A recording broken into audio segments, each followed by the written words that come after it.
Good morning, खुलुमबाय बयखौबो welcome back to माय यूट्यूब चैनल। दिनै 5 सेप्टेम्बर फोरोंगिरि सान बेजों लोब्बा लाखिनानै जोंनि दतमा इउएन एकाडेमी बेवहायबो हाबाफारि लादों फोरोंगिरि सानजों लोब्बा लाखिनानै। बेवहाय बे समाव आङो इउएन एकाडेमी बर्ड दतमानि जानानै बाहागो लानो होननानै फैदों।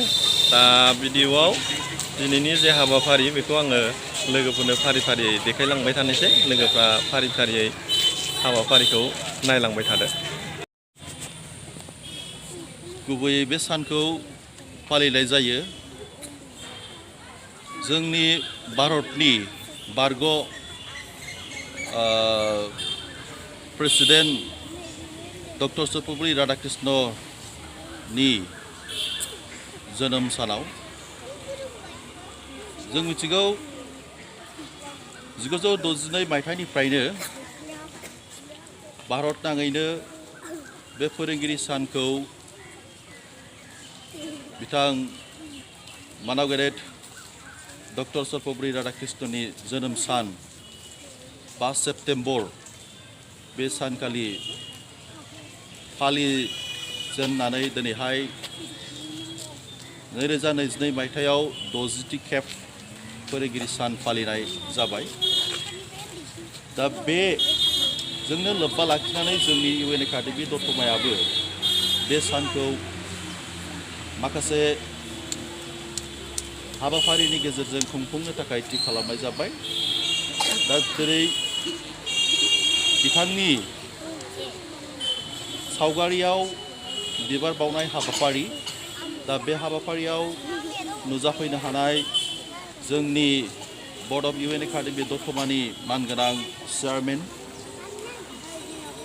बर्ड अफ इउएन एकाडेमी दतमानि मानगोनां कनभेनर, बेवहाय बाहागो लाफैनो हानाय जोंनि दतमा इउएन एकाडेमीनि गासै मानगोनां फोरोंगिरि बिथांमोन, लोगोसे बेवहाय बाहागो लानो हानाय जोंनि दतमा इउएन एकाडेमीनि आंनि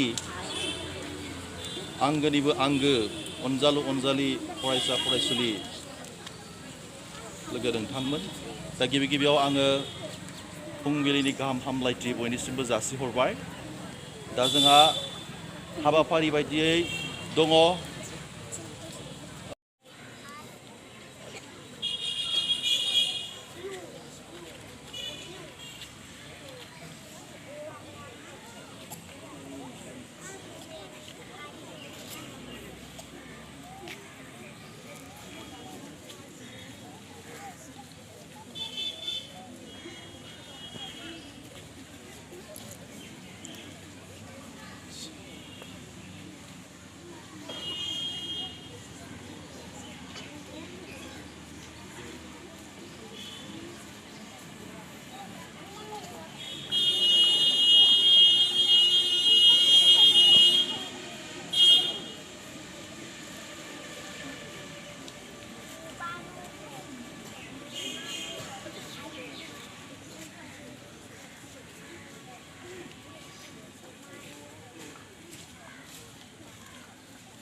बे समाव आङो जोंनि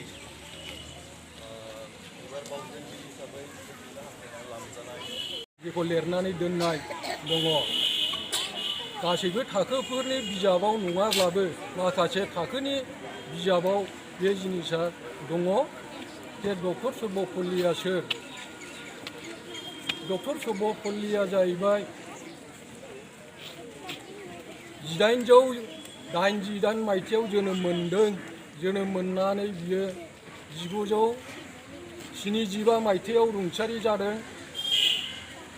रुंसारि जानायनि सिगाङाव बियो